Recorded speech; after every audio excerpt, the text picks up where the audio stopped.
바다 위로 내밀매. 여기 오늘 본문에서 바다가 뭡니까? 이 바다라는 것은 우리가 굳이 해석하자면 난관이고요, 장애물입니다. 이거 해결하지 않으면 내가 죽을 것만 같고 이 문제를 돌파하지 아니하면 한 걸음도 더 전진할 수 없는, 어떻게 보면 인생의 막다른 상황을 얘기하는 것입니다. 여러분, 인생 살아가다 보면 이스라엘 백성들이 만났던 이 바다와 같은 상황을 여러분 만나게 되지 않습니까? 그때 우리는 바닷속에 파묻혀서 질식하고 맙니다. 이 바다 위로 손을 내밀라고 하는 거예요. 바다 위로. 이제는 내 앞에 캄캄하고 가로막혀 있는 이 절벽 속에 손을 내밀라고 지금 얘기하고 있어요. 문제를 향해서 손을 내어 밀라. 장애인을 향해서 우리 손을 내어 밀어라. 난관을 향해 손을 내 밀어라. 너를 가로막고 있는 이 문제 상황 속에서 절망하거나 좌절하지 말고 손을 내어 밀라, 이 말씀이에요. 여러분, 손은 무엇입니까? 여러분, 동물과 사람을 구별할 수 있는 가장 현격한 차이 중 하나가 손을 가졌다고 하는 거예요. 손을 가졌다고. 그래서 인간의 문화는 손에서 비롯합니다. 수단 좋다, 수완 좋다. 이게 무슨 말인가 하면 그것은 손재간이 좋다, 이 말이에요. 손재간이 좋다. 그래서 우리 말에 이 손이 우리 인생을 대표할 때가 참 많이 있습니다. 수고했습니다 라는 말을 합니다. 그 얘기는 바로 손이 고생을 했다는 얘기예요. 네. 손 숫자를 쓰거든요. 손이 고생했다. 우리가 일하고 받는 대가를 수당 받는다고 하죠. 수당 받는. 사람이 잡혀가면 이 수갑을 채웁니다. 그리고 나라들마다 특별히 중요하게 생각하는 인체 부위가 있는데, 이 동양 사람들, 특별히 우리나라 사람들은 이 수지침이라고 이제 하죠. 수지침. 손에 모든 것이 모여 있다고 하는 거예요. 빌라도는 예수님을 십자가에 못 박게 선언하고 난 다음에 손을 씻었습니다. 나는 죄가 없다는 얘기예요. 손을 내밀라는 얘기는 여러분, 내 인격의 총체를 내어 밀어라, 이 얘기예요. 나 자신을 얘기하는 겁니다. 그냥 우리가 한 손은 뒤에, 한 손은 앞에 의심하면서 이렇게 내밀라는 얘기가 아니고요.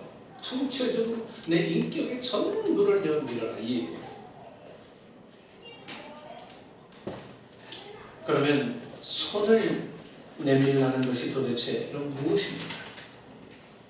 바다 위로 손을 내밀라. 문제 앞에 포기하거나 좌절하지 말고 믿음으로 나가라는 거예요. 이 손이 바로 믿음의 손입니다. 믿음의 손. 여러분, 세월호 참사로 고통하는 유가족들에게 손을 내밀어야 합니다. 아마 이번 주에 보내시나요? 네, 오늘 이제 총회로 우리 부활절 헌금 세월호 유족들에게 아마 총회를 통해서 보내지게 될 겁니다. 어려운 이웃들에게 축복하고 손을 우리가 내밀어요. 믿음의 손, 축복의 손으로 이웃에게 다가가야 하겠습니다. 본문은 믿음의 손을 들어 기도하며 앞으로 나아가라는 그 말씀입니다. 오늘 본문에 보면 여러분, 똑같이 바다가 갈라졌죠. 그런데 그 바다 가운데 이스라엘 백성들은 건너갔고, 바로 그 갈라진 바다 때문에 애국 백성은 망했습니다. 이 선명한 분기점이 여러분 무엇입니까? 바다를 건너간 이스라엘 백성들과 바다에 수장된 이 애국 군대의 차이가 무엇입니까? 똑같은 바다가 갈라져서 건너갔는데 이스라엘 백성은 건너갔고 애국 군대는 수장이 되어버리고 말았어요. 이 말씀을 조용히 묵상하는 가운데 히브리서 11장 29절 말씀에 믿음으로 저희가 홍해를 육지같이 건넜으나 애국 사람들은 이것을 시험하다 빠져 죽었으며, 여러분, 홍해가 갈라진 것이 이스라엘 백성들에게는 믿음이었다고, 똑같이 갈라진 그 바다가 애굽 사람에게는 시험이었다는 거예요. 그러면 믿음과 시험의 차이가 뭡니까? 이스라엘 백성들에게 이 모세를 통하여 하나님께서 내 손을 내밀라, 바다 위로 내밀라, 이런 여기에는 이 말씀이 있었어요. 말씀이 있었어요. 여러분, 이 말씀을 믿는 겁니다. 여러분, 예수 믿은 지 5년, 10년 돼도요, 이 말씀이 안 들려지는 거예요. 어쩌면 이게 기적이에요. 왜 말씀이 안 들려질까요? 하나님의 말씀이 동일하게 다 들려오는데 왜 내 귀에는 들려오지 않을까요? 여러분, 말씀이 들려지는 축복을 받으시길 축원합니다.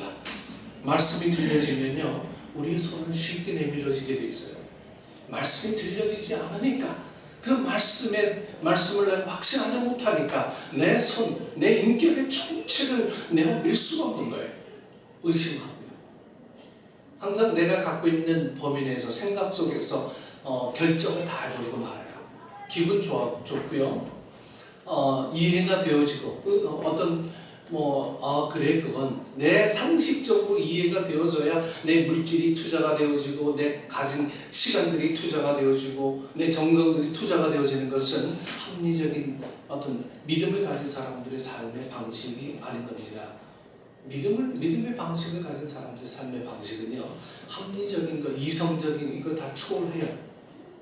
이해되어지지 않지만 그렇게 되는 거예요. 믿음을 내 이성에 가두지 마십시오. 내가 이해되어져야 손을 내밀고요, 내가 용서해야 용서도 가능해지고요, 내가 그렇게 인정해야 모든 것이 다 용납되어지는 상황이라면 하나님이 여러분 가운데 계실 이유가 무엇이겠습니까? 이해되어지지 않지만, 용납되어지지 않지만, 그것이 내 삶 속에서는 절대로 허락되어지지 않지만 우리가 그렇게 하게 하는 내적인 하나님의 능력, 우리가 그것으로 살아가는 거 아니겠어요? 이스라엘 백성들은 바다 위로 가면 죽는다는 것을 나도 알고 이스라엘 백성들 다 알아요. 근데 모세에게 뭐라고 말씀하셨습니까? 백성들 말고 나아가게 하라. 내 손을 내밀어라. 여기에는 약속이 있었습니다. 하나님의 신실하신 약속을 믿는 것입니다. 이것을 이름에서 믿음이라 부르는 거예요.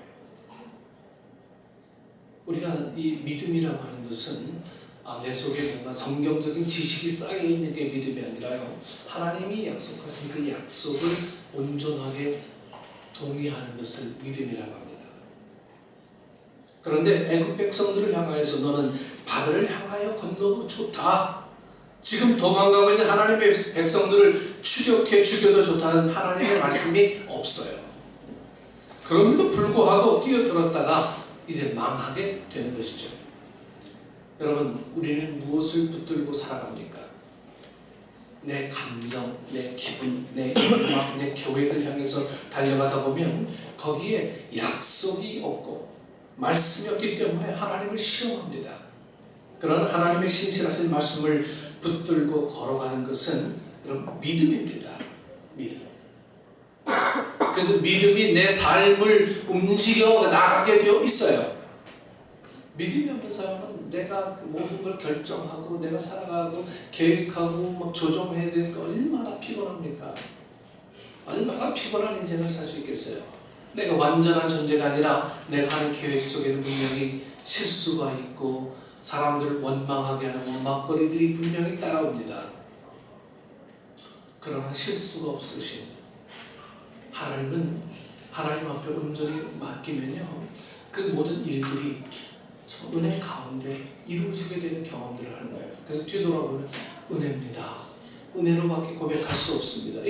여러분, 이것이 우리의 고백이어야 돼요.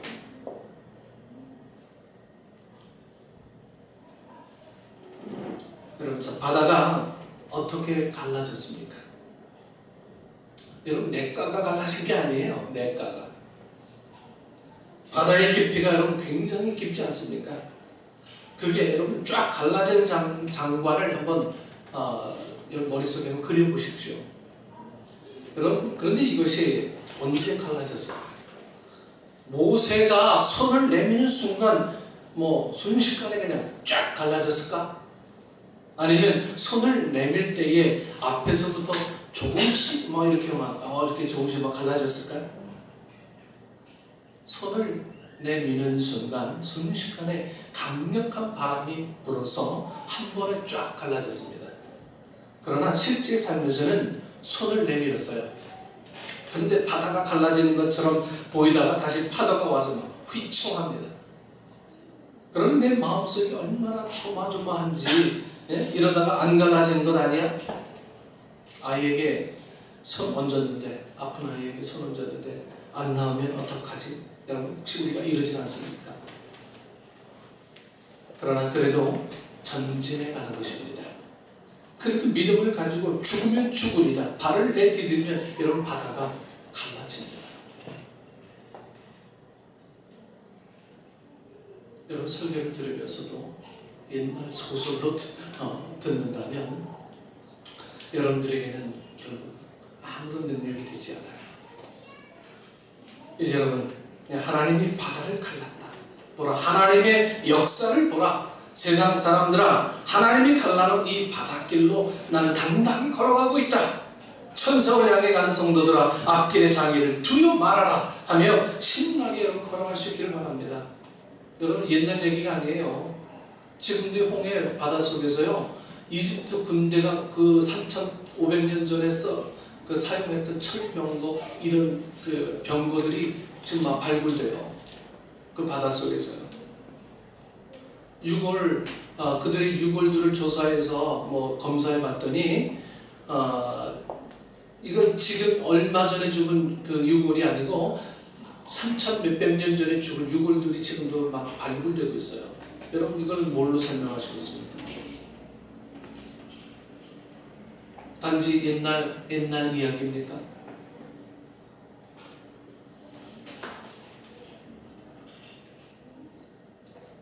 그 옛날 3,500년 전에만 이런 일들이 일어나고 오늘 우리에게는 이런 일들이 일어나지